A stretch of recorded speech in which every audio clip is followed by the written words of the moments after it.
I've had some trouble with stages in the past, but today's a good day. It's a really good day.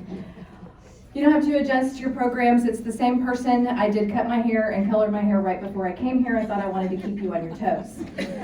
We'll talk more about that in a little bit. And I want to say, baby, if we have to move to Odessa or Midland, I don't know which city I'm in right now, but we have found a home church. I am so glad to see y'all. You welcomed us in and made us feel so loved, and we're glad to be here. And because we're such good friends, I thought that I feel comfortable enough telling you right before Mother's Day, and we all take time and we reflect on some of the very sweet gifts that we've gotten from our babies through the years. I love my pasta necklaces. I love them. I love handprints in plaster that shatter when they hit a tile floor. And then you have to tell your kids, no, it wasn't yours, it was your brother's. Just kidding. And I'm so excited to see all of the ages here. We have our very young ladies here, and then we have some of our more seasoned ladies here that stopped counting birthdays. But since we're such good friends, I thought I would tell you about some of my less stellar parenting moments right off the bat. My top 5 cringeworthy mom moments. Thank you to my children. These are true stories. This really did happen. And for our younger audience, these are not ideas. These are not ideas. Starting at number 5. Do y'all remember several years ago the silly bands craze? That everybody wore silly bands, and they wore them from their wrist to their elbow. They were everywhere. Well, our kids were not really immune to that. Jeff and I did try to limit the number of silly bands that any one child wore to any given occasion. Sometimes it worked, sometimes it didn't. When we're at church, that was an occasion that they had to limit the number. We were maybe 5 or less silly bands per child. I have 3 children. That's 15 weapons of mass destruction in a church service. We sit on the second pew of our sanctuary right behind the preaching pastor. The whole rest of the church is behind us. So one day during church, one of my boys, I love them. Boy, anybody got boys in here? Boys? It's my sisters, you know. So one of my boys decided to take off his silly band. He was not very impressed with the Gospel of Mark that day, and found out those things shoot almost as far as real rubber bands, and they hurt when they land on the ear of the preaching pastor, who then jumped, and then we jumped, and then the people behind us jumped, and then Taylor, who sits 3 rows behind me, her family jumped, and that went on through the entire sanctuary. I was just, thank you, Ethan, thank you, I appreciate that. No more silly bands at church. That was number 5. Number 4, not to be outdone by his brother on a different week. Thank you. He realized that the lighting in our sanctuary was perfect when the preaching pastor would stand up in his long white robe and make shadow puppets on the back of Pastor Nowak. The people behind us were laughing so hard that the praying pastor had to stop, collect himself before moving on, while Jeff and I moved our little puppet master to the outside of the pew. Again, boys. Now that I look at this list, Emma's not on it. It's my boys. This is why I have to color my hair. It's falling out, it's turning gray. I have my boys. God love them, thank you. Boys, they're a blessing, they're a blessing. So, Jeff and I tried to teach reverence to our kids. Reverence, big word for small children. My kids, by the way, are mortified that I'm up here telling all of their dirty laundry to, complete strangers. They're kind of used to it though. We tried to teach reverence to the kids. There's a time to be loud. There's a time to be quiet. Church was one of those quiet times where you need to focus. Even if you don't understand all the words, you do need to focus. And you can't yell across the sanctuary.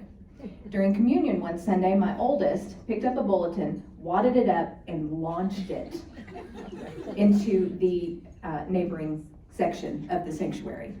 I lost my mind.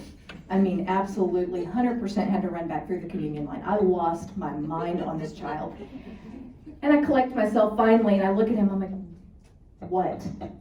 Why? How did you think that was a good idea? And he goes, Mom, it's church. I couldn't yell. There's a note on that for Jody. Mom tried. Sometimes it works, sometimes it doesn't. You know what? Emma is on this list. I forgot. She is.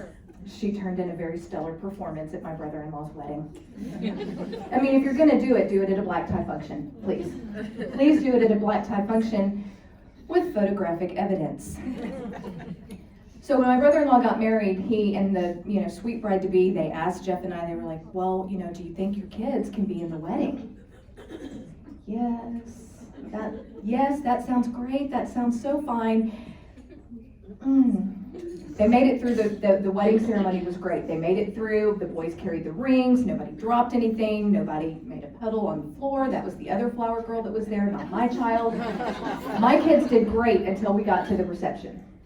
The reception was a beautiful, beautiful country club type space that had I'm going to take this off because I'm going to look like a pirate, but you're going to be able to hear this all night long.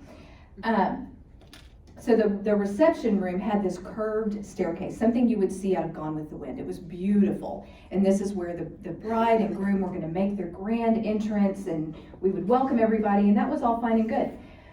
Later in the reception, I'm wandering around, and I'm in a floor-length gown, looking for my children. Shouldn't be hard to find. They're the only 3 there. This was an adult-only party. And there's a group of people giggling at the foot of this staircase. I'm like, well, that looks suspicious. I walk over there, what's everybody laughing at? As soon as I get to the edge of the crowd, the photographer got his camera like this, and he turns around to everybody and goes, I got it that time. At the bottom of the stairs, in a crumpled heap of white dress, is my daughter, laughing. She had done a swan dive from the 5th stair up, obviously multiple times. And he was waiting for the right moment. It's like capturing wildlife. For the right moment to take that picture. I have that picture at my house. I looked at her, I looked at the crowd, hiked up my dress, looked over my shoulder and went, somebody needs to go find her father. And I walked away.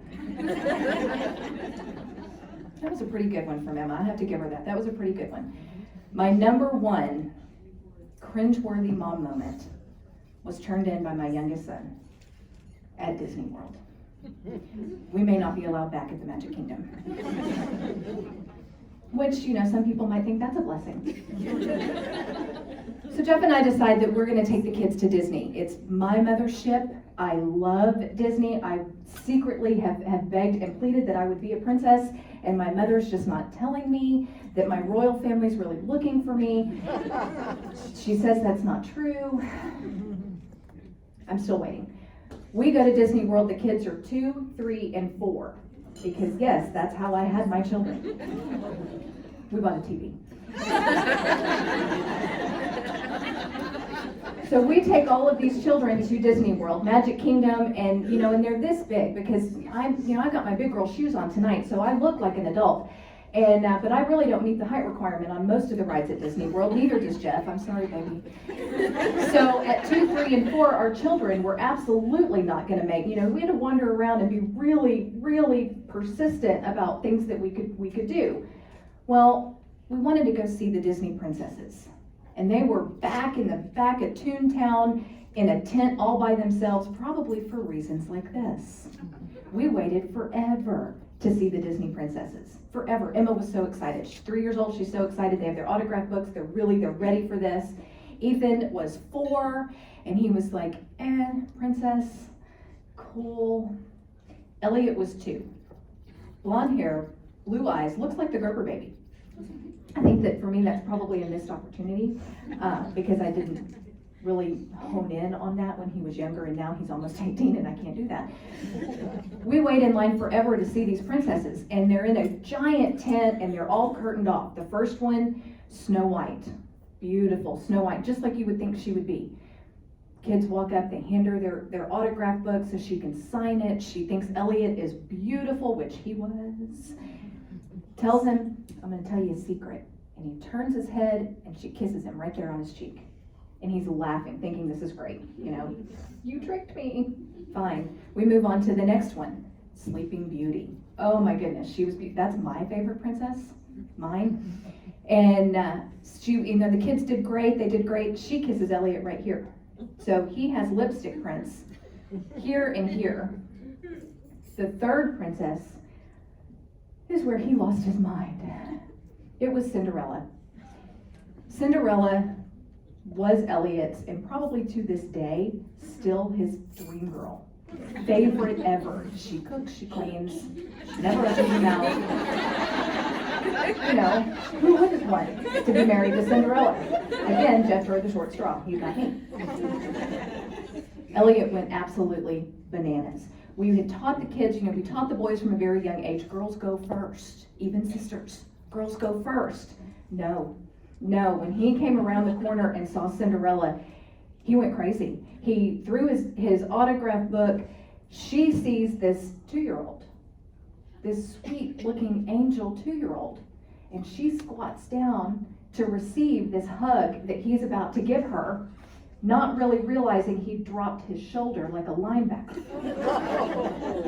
He hit Cinderella, knocked her over, dress flies up, Elliot's around her neck in this, I'm just so excited to see you, I can't contain myself. Jeff and I froze, didn't know what to do, couldn't record it, couldn't take a picture, just stood there. Emma is losing her mind. You broke her! Princess Secret Service is screaming into their microphones, we got a princess down, we got a princess down! They couldn't untangle the two. So they sat them both up. In one fluid moment, they just sat them up, and Cinderella just looks at Elliot and says, what a strong little prince you are. We were promptly escorted out of that tent. Very quickly, I might add. They were very, your prime with the princesses is over. Goodbye. They probably still have our picture up. They won't recognize me right now, so I can go back. Luke 2:19, and Mary treasured all of these things and pondered them in her heart. Are you kidding me? I didn't treasure these things at first, but now my kids are 17, 18, and 19, and looking back on this, I treasure them. I didn't at first. Hello, Odessa. I'm so glad to be here. I'm so glad to see everybody in one room, hugging on each other, loving on each other, because for a while I didn't think I was ever going to leave my house. The kids got very nervous. So I want to thank you for bringing me and Taylor out here. Did everybody enjoy Taylor? The kid has a substantial set of pipes on her, not bad for being 12. 13, I'm sorry, you're 13 now. I appreciate that. So I see that we have mamas that span the entire gamut. Do we have any great grandmothers in the room tonight? A double great? No double greats? Oh, back here, right there. Oh, so your children did their job. They gave you grandbabies, yeah? And they gave you great-grandbabies. And great. How many great-grandchildren do you have? That many. She has to count. Just a minute. I want that from my kids. They all know their duty. They know they're supposed to give me grandchildren. It's my reward for not hanging them when they were younger. And I had moments. Do we have a head count yet? I raised my hand when I should have. I got lots of greats. Lots of great. You know what? It's fine. I won't tell anybody. It's just between you and me. I love it. Don't tell anybody. I'm not gonna tell anybody. It'll be our secret. It's gonna be fine. When my oldest was born, he was a 5th generation baby on both sides. Jeff and I still had great grandmothers around when our oldest was born. That's an amazing thing to see those pictures. I treasure those pictures when we have all 5 generations in one picture. And I believe Jeff was a 5th generation baby when he was born. So you're stuck with me forever. We got long lives in our family. On the complete opposite end, is there anybody in here pregnant with baby number 1? Oh.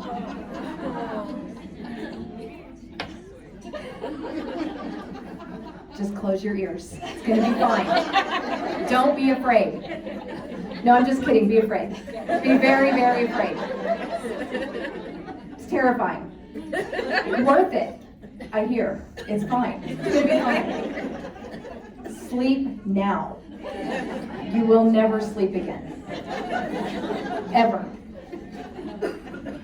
And moms in the middle, elementary school, middle school, y'all are just glad to be out of the house. Did you shower today, soon? Between baseball practices and soccer practices, bathing is overrated. I did for y'all though, because none of my kids are here. They have called me several times wanting to tell me about random things that I can do nothing about in Houston. I'm here with y'all. I may live here now. Got any mamas dealing with their first child? I know you are. First child. Okay, having one baby will rock your world. You will be able to not do the things that you thought were simple, like bathe, or brush your teeth, or shave both legs in the same shower. Because they cry, and they demand attention, and you think something's wrong if they cry. So I get that. My sister, I'm the oldest of 4 girls, and my little sister just had her first baby. I should not enjoy this as much as I do. But I have to tell you that I laugh at her frequently. The baby was born in February. I don't think that Natasha has slept since then, and I'm almost certain she probably hasn't had a shower since the middle of April. It's fine. It's all fine. It's fine. So, but I am excited. I do love being a mom. I really do. I love being a mom. It gives me great material. Lots of material. So much that I wrote a book about it.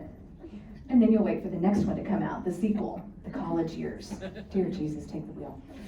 They're all 3 going to be in college at the same time. Yeah. So, 9,990 hours. Just think about that for a minute. 9,990 hours, which is actually 416 days, which is also 14 months. And that happens to be the time span between my first and second child. According to a United Kingdom sleep calculator, that's how much sleep I've lost in the last 18 years. Yeah, that's terrifying. So sleep now. Because like I said, you'll never sleep again. And be very careful after this baby is born, or you'll be in my boat. And you'll have one 14 months later, and then you'll have another one 12 months and a week after that one. Have you ever been lectured by your doctor? Yeah, I have. Twice. Apparently I was a slow learner the first time. 9,990 hours. I think that number is low, if I have to be quite honest with you. I had 3 baby monitors by my bed for years, with different names on them, so I would know which kid was crying and who needed what, while my sweet ninja in the back slept through all of it. Sorry, true, he did. Just be ready. Be ready. Only moms can hear babies cry in the middle of the night. According to the same study, I changed 17,820 diapers. That number is also very low. If any of your babies have ever had a stomach bug, that number is very, very low. I had someone in diapers for probably 6 or 7 years if you count pull-ups. Really? We got a raise when everybody was out of diapers and pull-ups. It was amazing. We went to go out to eat dinner. I read 894 bedtime stories. Again, that number seems really low. I probably read the same one. Good night, moon. Anybody? Good night, brush. Good night, comb. Good night, room. Good night, moon. Lots of Dr. Seuss. Lots of Dr. One fish, two fish, red fish, blue fish. I sang 13,320 lullabies. Okay, thank you, Taylor. I personally didn't sing 13,000 lullabies. My children are protected under the Constitution for cruel and unusual punishment. But I guarantee you I played 13,000 lullabies over and over and over again. I wanted them to be well-rounded, and somebody said music would help. They started talking before they were 1, have not stopped since. So where is all of this going? Our theme verse for tonight is Luke 2:19. But Mary treasured up all of these things and pondered them in her heart. Well, what happens after you have a baby, other than gravity? And especially after you have your first baby, you hold on to everything. Every sound, every smell, baby smell. Oh my gosh, I'm so glad I can't have any more, because I hear you've got babies in the nursery. I know, I can't take them home with me. I know, but I just want to smell them. So you hang on to every sight, every smell, every visitor, every gift. And Mary was no different. Except her firstborn was God. John chapter 1, in the beginning was the Word, and the Word was with God, and the Word was God. Verse 14, the Word became flesh and made his dwelling among us. So Mary had all of the first-time mom experiences, except we think that our babies are godlike and angelic, but hers actually was God. But she was very ordinary. She was not. She was just a young woman, a very young woman. First-time mom, and she pondered all of these things in her heart. When I found out I was pregnant with my first kiddo, it was because I went to CVS and I picked up a little test, and voila, there we go. And then a year later, I did the same thing. And then with the third one, I had a friend do it. There's some things that you really don't want to see for yourself. And Anne was that friend. She held my hand while I cried for 6 months. But when Mary found out she was going to have a baby, God sent an archangel, like sword-flashing archangel. That's impressive. That's cool. I would have been terrified of that. But to fully understand this, we need to back up just a minute, and our theme verse is Luke 2:19, but I want to back up to Luke chapter 2, verse 1. I feel like we should have a Christmas tree up here somewhere instead of all of the loveliness that is here, but I think we should have a Christmas tree. So Luke 2, verse 1, in those days, Caesar Augustus issued a decree that a census should be taken of the entire Roman world. Caesar wants a head count. Head counts are not a new thing. We actually did one of these tonight. Everybody that bought a ticket here. Sneak attack. We know who's here. Rome wanted the same thing. Caesar wanted the same thing. He wanted to know who was in his empire and who was not.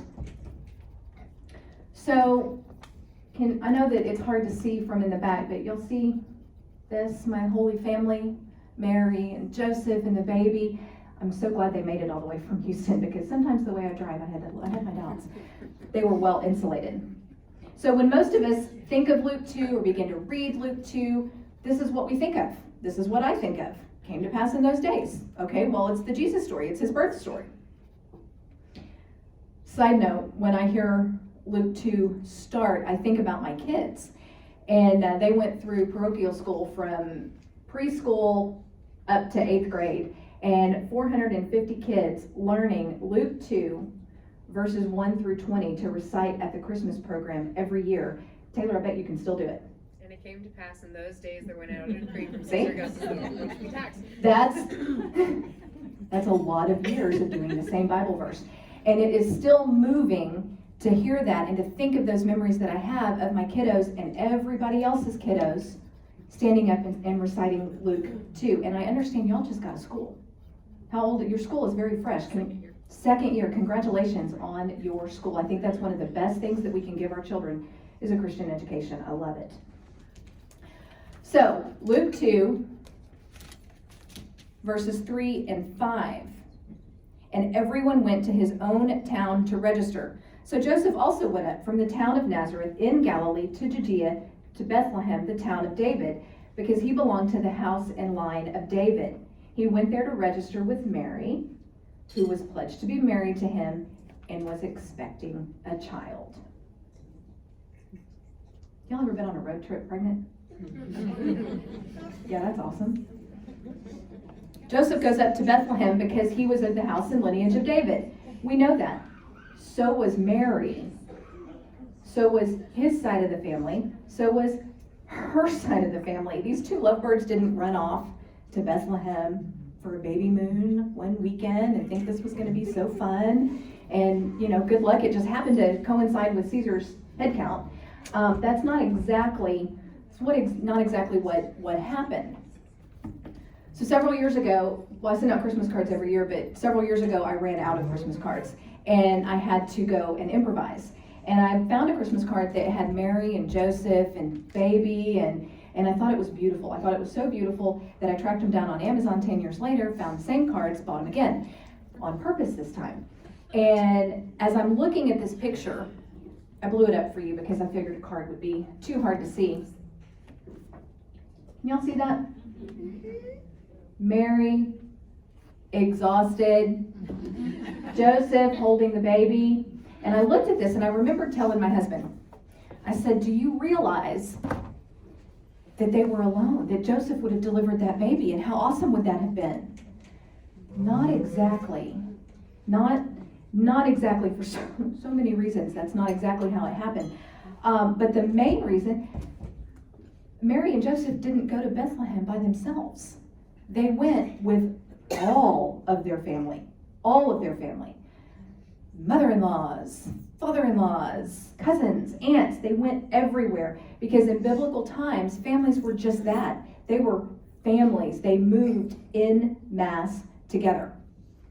This is my misrepresentation of how I interpret Scripture, because I interpret Scripture through American eyes, Western eyes, and it kind of makes me think that this is the way I live is the way it actually went down. And all of the nativities, I collect nativities and I probably got 50 of them. And it's got Mary and Joseph and the baby and the shepherds and the wise men, and that's it. I have an real quick excerpt from a book that, Misreading Scripture with Western Eyes. Several years ago I went back to school and I got my degree in Christianity, and this was one of the required reading books. I loved it so much, I did not sell it back. I kept it and I use it as reference, and it's a really, really good book. Bear with me for just a second. The entire Christmas story has been westernized, a product of Victorian English customs and practices. We know from prophecy, Jesus needed to be born in Bethlehem, right? Yeah. We don't ask the obvious question, why in the world would a guy drag his pregnant wife across the country? We assume the Romans must have required it, within the will of God, of course. Sure, the Romans required a census, but they also allowed a large window for people to come in and register. It wasn't in Rome's best interest to suddenly require everyone in the empire to travel to the city of their birth in one weekend. Not good. It seems clear from the text that Mary and Joseph were traveling during festival time. That's why all the inns were full. Bethlehem was what we might call a bedroom community, a suburb for Jerusalem. Joseph, unlike many Galileans, was apparently a regular attender of Judean festivals. This might explain why Joseph wanted to visit Jerusalem when he did. But why take Mary when she was great with child? It wasn't ignorance. Ancients could count to 9. You know when you're having a baby. The reason is simple. If Joseph was in the lineage of David, then so were all of his relatives. So were all of Mary's relatives. See Matthew chapter 1, verse 16. Mary and Joseph went to Bethlehem when they did because everyone was going. Like, everybody was going. This, my Holy Family, my Willow Tree Holy Family, I love it, is kind of a misrepresentation of how things went down. This is more like it.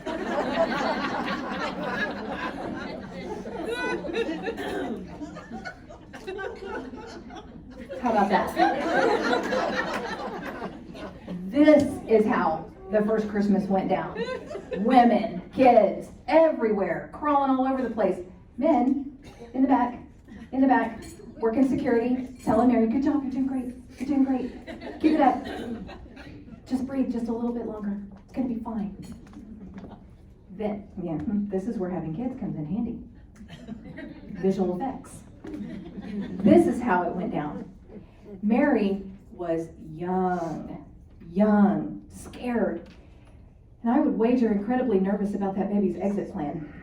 I was nervous with my first child, his exit plan. I was more nervous with my daughter because I knew how this was going to shake out.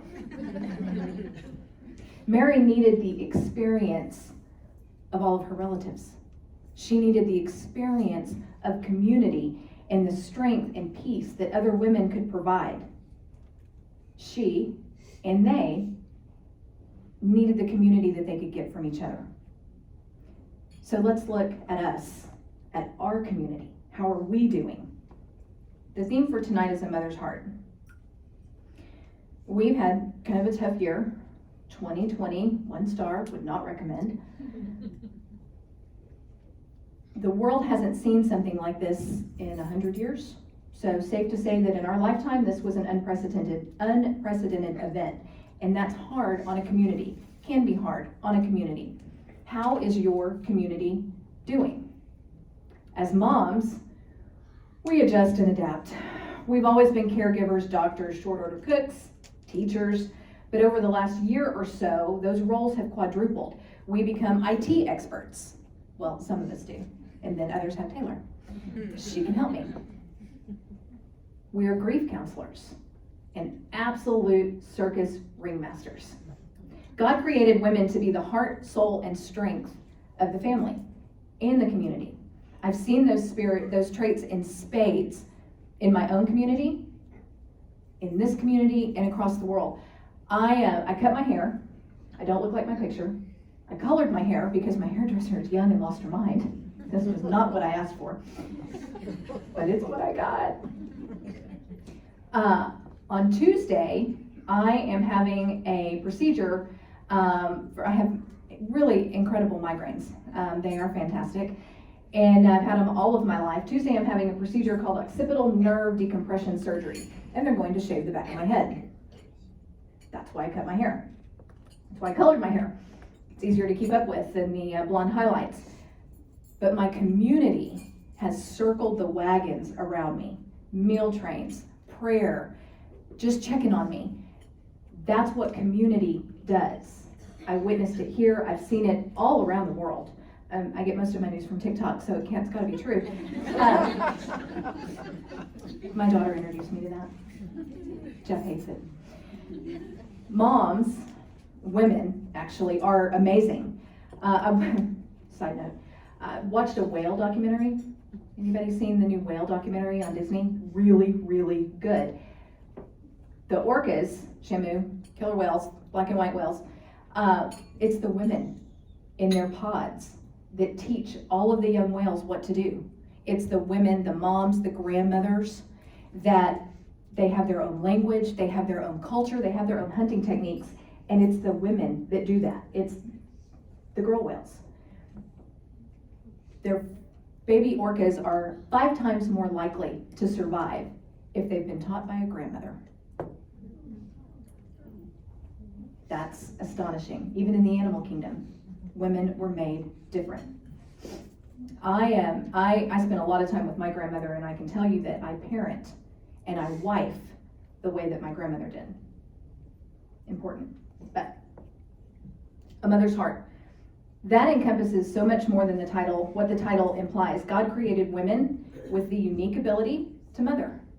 Whether we've had a baby or not, we have that unique ability. If you don't even have a child living in your house, you have the ability to mother, to be a caregiver. That's how God created us. So back to Mary's birthing team over here. My daughter thought I was crazy when she saw these.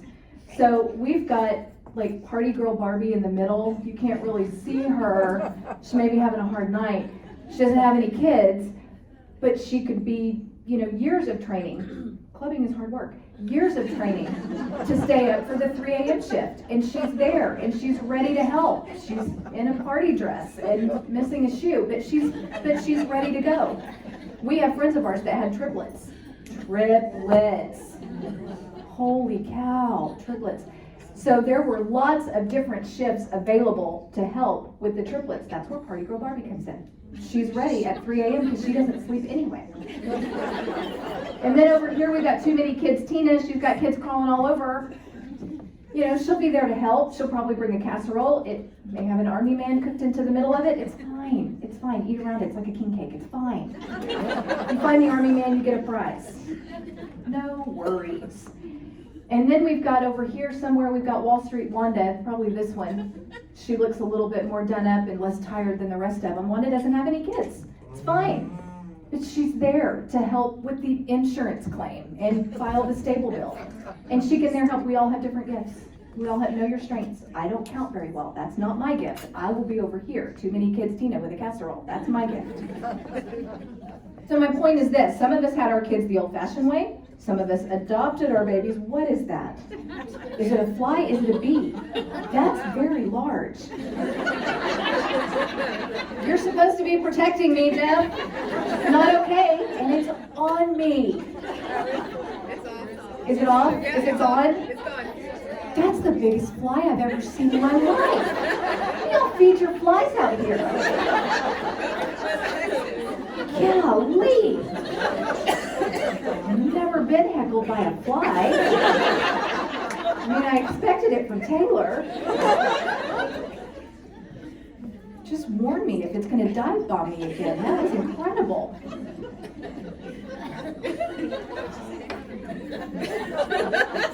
Nice. I go home, I need a nap now. I'll be back in a minute. My adrenaline just went through the roof over a fly. So some of us had kids the old-fashioned way. We did. I was me. Some of us adopted our babies. And some of us borrow our besties' babies on the weekends. That is a blessing. Let me tell you, that's a blessing. If you have friends that have kids, go take her kid for a Saturday and let her shave both of her legs. But be careful with that because then you'll end up with another baby. So just be careful. Each one of us is connected to each person in here, regardless of our kid count. Mary treasured all of these things and pondered them in her heart. Question. Do y'all remember when 5-foot-tall storks were a thing to put in your yard after you have a baby? They may still be trending. I don't know. I haven't had a baby in so long. I don't know what's trending. But I wanted one of these. I wanted one so bad. I didn't know where to find them. This was 20 years ago. The internet wasn't as helpful as it is right now. And I made Jeff go get me one. I said, when I have this baby, look what I have done. When I have this baby, I want everybody to know it. I want everybody that drives past my house to know that I have just given birth. I want everybody to know that. And I want one of those storks. Poor Jeff. He had to go find one of those storks. And then the next year he had to find one again, and then we got a discount on the third one. And we're like, well, y'all are frequent flyers. It was just a way to announce to the neighbors and passersby that I have just given birth. Look what I have done. I am Superwoman. I'm the first woman to do this. Well, if you talk to my sister, she'll tell you she's the first woman to actually ever have a baby. Bless her. I wanted one. Just a birth announcement. So that everybody would know. And so the people bringing casseroles would know which house to stop at. I want to eat.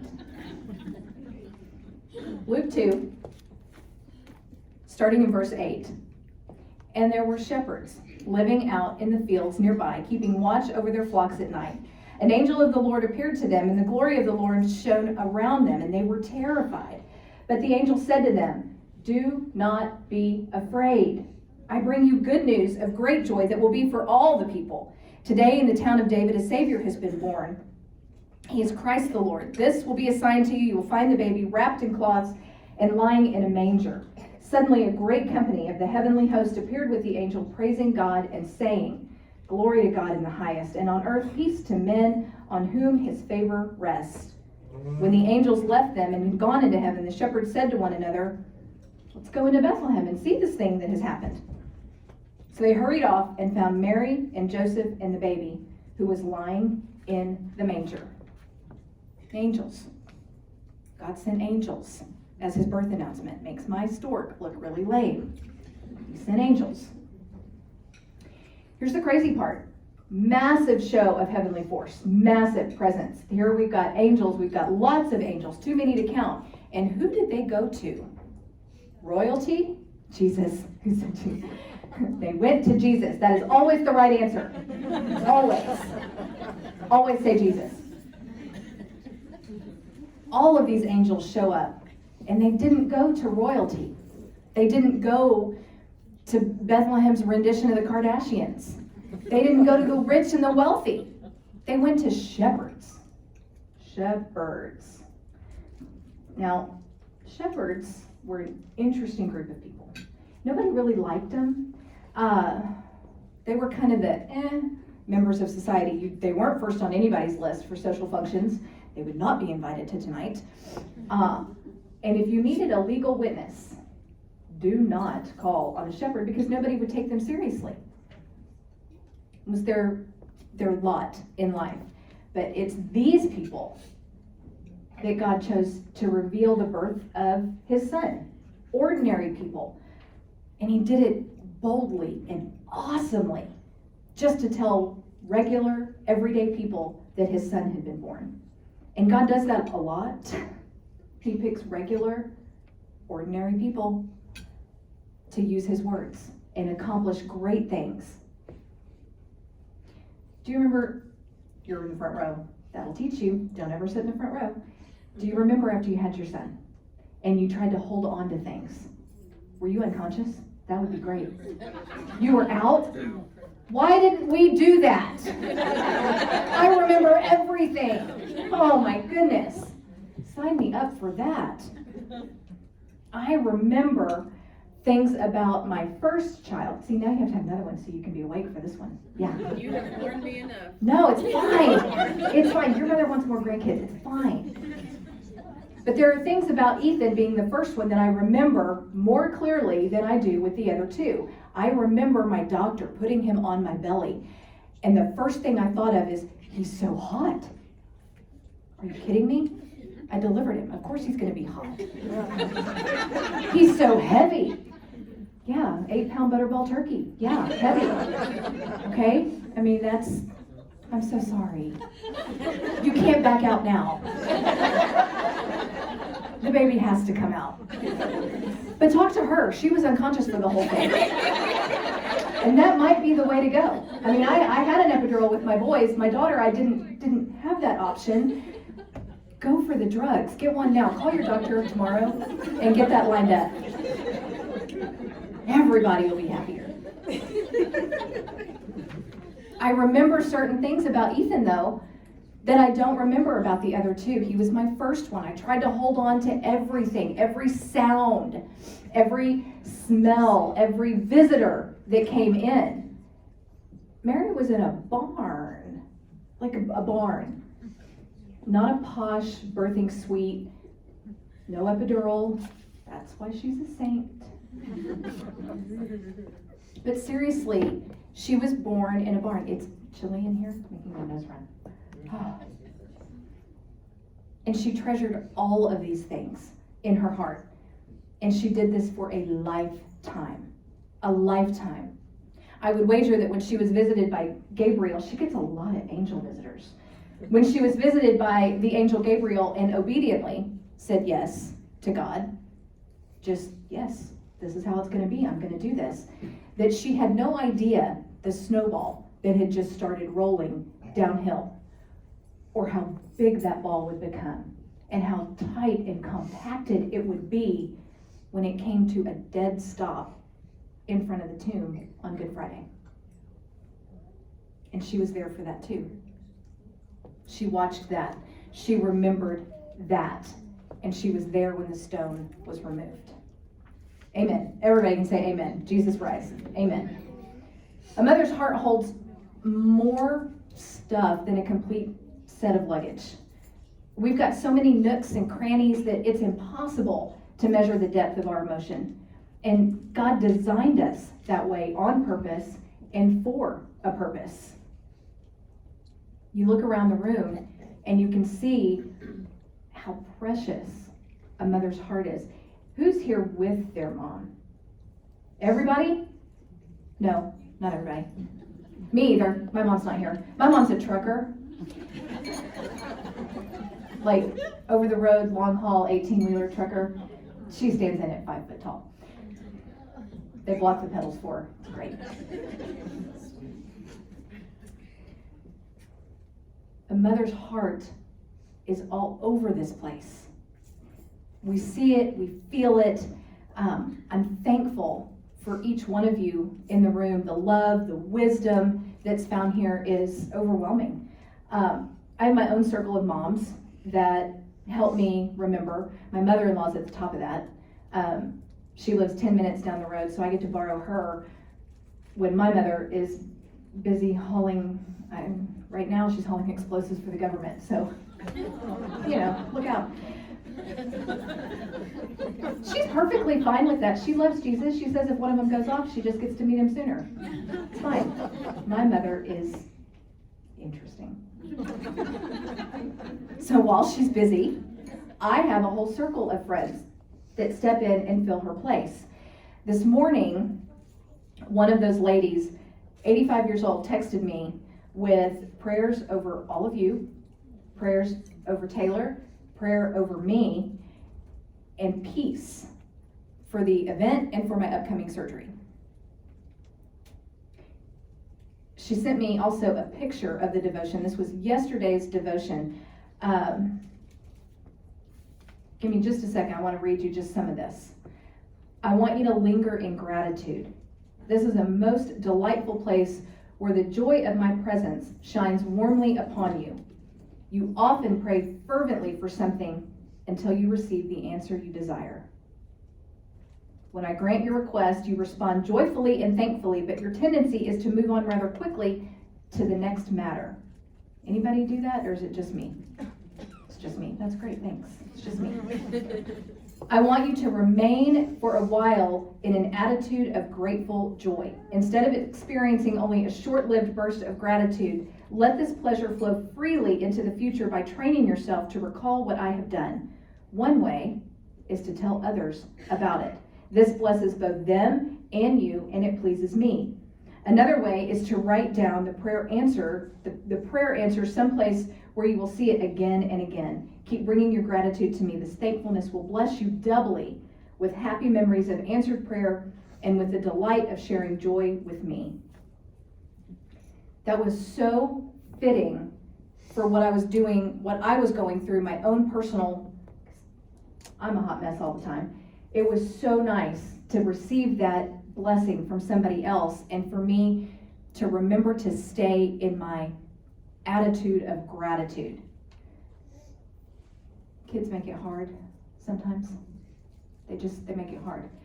I prayed holes in the floor of heaven for my kids. I wanted each one of them. I didn't know I wanted Elliot, but then I did.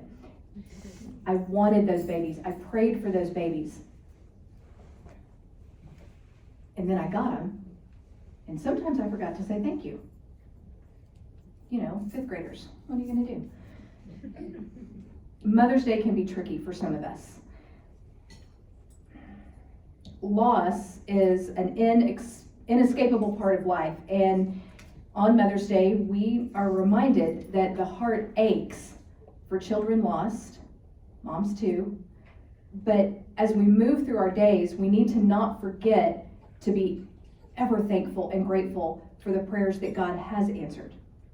Treasure those things in your heart. Ponder those and hold on to those. Remember his marvelous works, 1 Chronicles. He has done great things. Pray with me. Heavenly Father, I am so thankful for each of the ladies in this room. Each one of them brings a different and unique set of gifts to your kingdom. Father, I pray that you would watch over each of these ladies as they get ready to leave this place, as they travel home, as they go. Some traveled great distances to be here, Father, and I pray travel mercies over them. Thank you for getting the ladies to put this together, for the men serving food, the hands that prepared the food.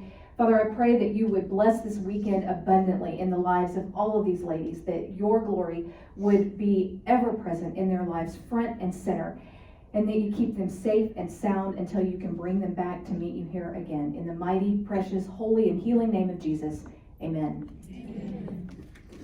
Thank you.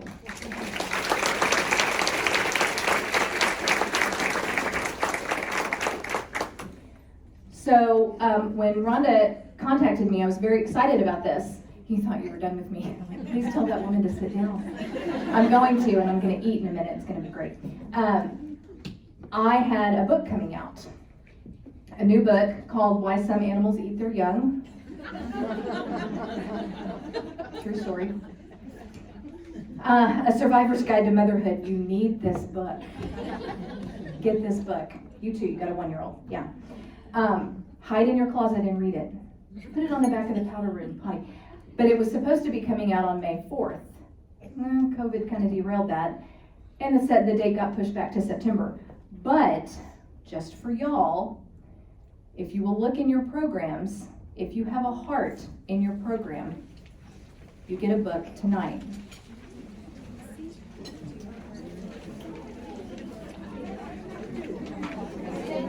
This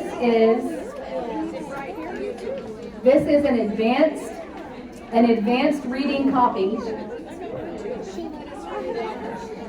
You got a heart. I'm so glad. So I've got, listen, I'm going to do a kindergarten thing. I'm going to clap. We're going to flicker the lights. I taught Vacation Bible School. They won't let me substitute anymore, but I did teach Vacation Bible School. I've got books in the back.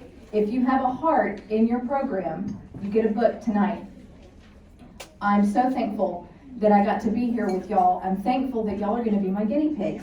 If you find typos in here, and you will, email me so that I can fix it before it comes out in September.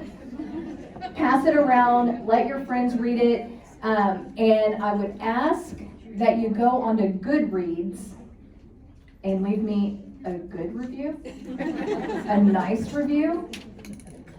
Please don't go on there and tell me you hate it. I'll cry.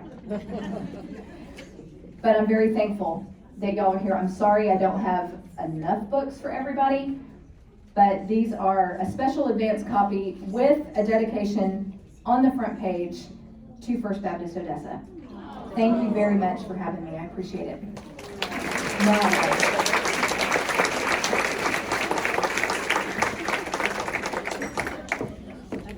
test. Thank